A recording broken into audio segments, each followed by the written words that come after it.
Live from Juba, on air and online. This is iRadio News. Hello, this is iRadio Morning News. First, here are the headlines. A former UN Special Rapporteur on IDPs is urging the unity government to table before the National Parliament the drafted bill on the internally displaced persons.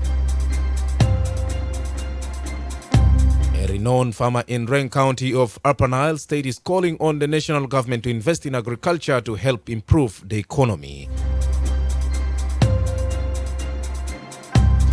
And one of the last Ukrainian defenders in Mariupol has told the BBC that the besieged steelworks where they are held up is largely destroyed and above ground, and civilians are trapped under collapsed buildings. These stories and more coming to you in this news bulletin with me, Lugala Mulai, and now the news in detail.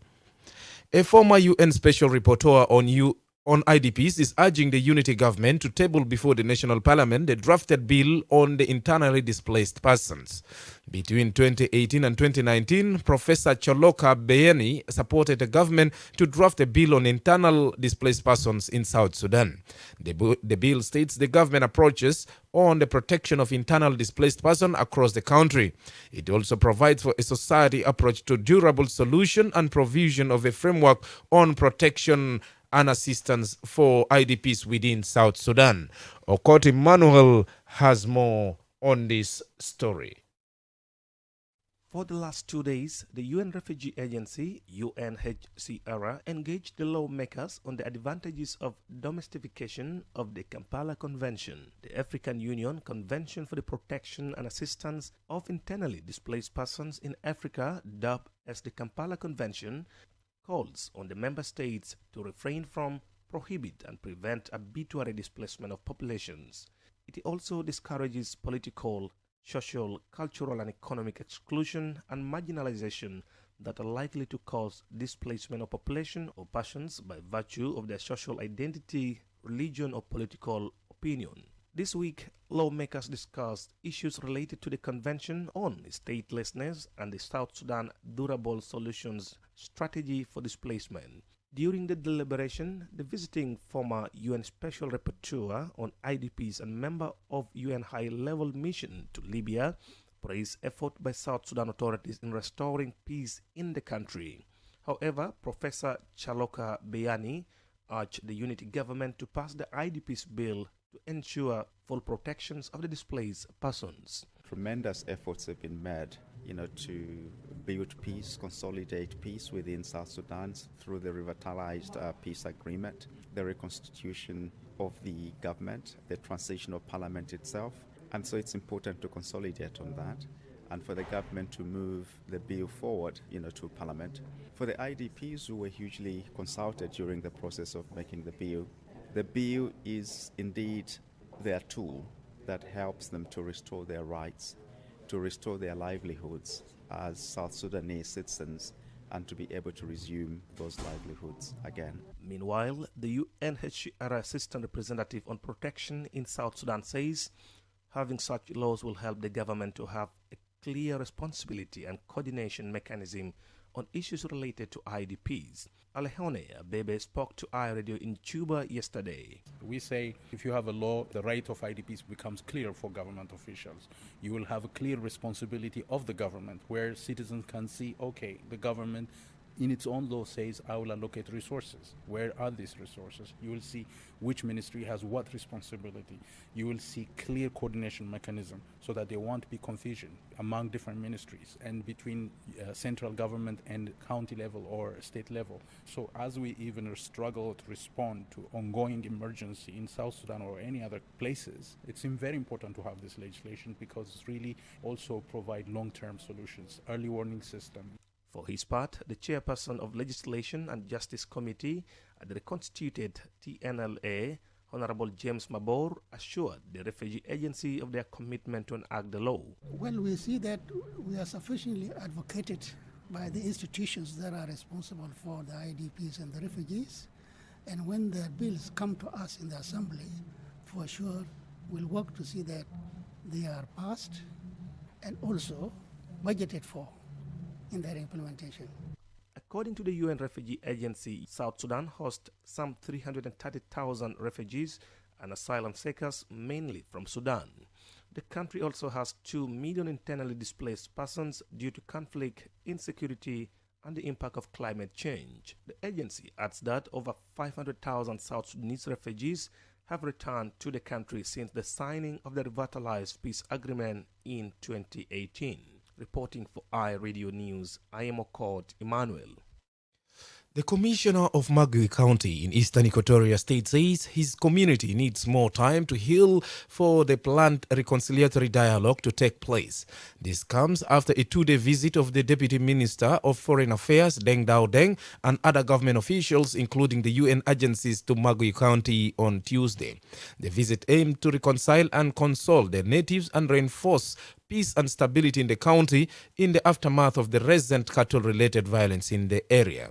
The recent violence in some areas of the county had resulted in the loss of severe lives and properties, a situation that has inflicted anger among the locals. During the visit, the delegation suggested the need to initiate dialogue and reconciliation over the incident. According to Commissioner Otto David Remson, the locals say they are not ready for dialogue now, saying they are still aggrieved. You are listening to iRadio News. A renowned farmer in Reng County of Upper Nile State is calling on the national government to invest in agriculture to help improve the economy. Marop Maruel Ayi has blamed the national government in Juba for neglecting agriculture in the state since the independence of South Sudan in 2011. He said despite the fertile land in the country, little has been done to boost the agriculture sector. According to Reng County Farmers Union, 90% of the 1.5 million acres earmarked for cultivation this season is lying idle. In November last year, cash crop farmers there criticized the government's failure to fund them. The farmers called on UN agencies and humanitarian groups operating in the country to buy their 2 million bags of sorghum. You are listening to iRadio News. Now to stories making headlines in the region and the international scene, brought to you by MTN. 1, 2, 3. 1 million. 2 million. Yes. It's time to celebrate. MTN 2 million. MTN has reached over 2 million customers and still counting. Are you? With over 2 million subscribers, why won't you trust MTN? To enter the draw, get an MTN SIM card today and get free 10 minutes every day for 3 months and 500 MB every month for 3 months. And on top of that, qualify to enter a draw to win 2 million SSP cash. Sabi, what are you waiting for? Buy an MTN SIM card today and get to win 2 million SSP. Yes, when MTN says 2 million SSP, it's 2 million for one lucky Junubin. Second winner gets 200,000 SSP, 10 winners get 20,000 SSP, and others get lots of MTN branded prizes. Join MTN, the biggest family in South Sudan, and enjoy such amazing offers. MTN, everywhere you go. The rival governments in Libya has held its first meeting in the latest challenge to the UN-backed administration based in the capital Tripoli. Since February, Libya has again been split between two opposition cabinets after parliament in the east elected Fatih Bushaga as the new prime minister, while the incumbent Abdul Ahmed Dibaiba refused to step down. At the first session of his cabinet in the southern town of Sheba, Mr. Bishaga declared that a new era was beginning in Libya after chaos and tyranny. But there is a widespread concern that the country could face new unrest after the UN-sponsored political roadmap was cast into doubt by the failure to hold planned elections in December. Finally, one of the last Ukrainian defenders in Mariupol has told the BBC that the besieged steelworks where they are held up is largely destroyed above ground and civilians are trapped under collapsed buildings. Speaking from the Azovstal plant, the last part of Mariupol not under Russian control, Sevestoslav Palamar told the controversial Azov regiment said defenders have repelled waves of Russian attacks. I always say that as long as we are here, Mariupol remains under control of Ukraine, he said. Earlier, President Vladimir Putin called on a planned Russian assault on the steelwork, a maze of tunnel and workshops, and ordered his troops to seal it off.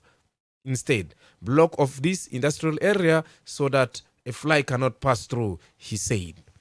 You are listening to iRadio News, and to end this bulletin, here are the headlines once again.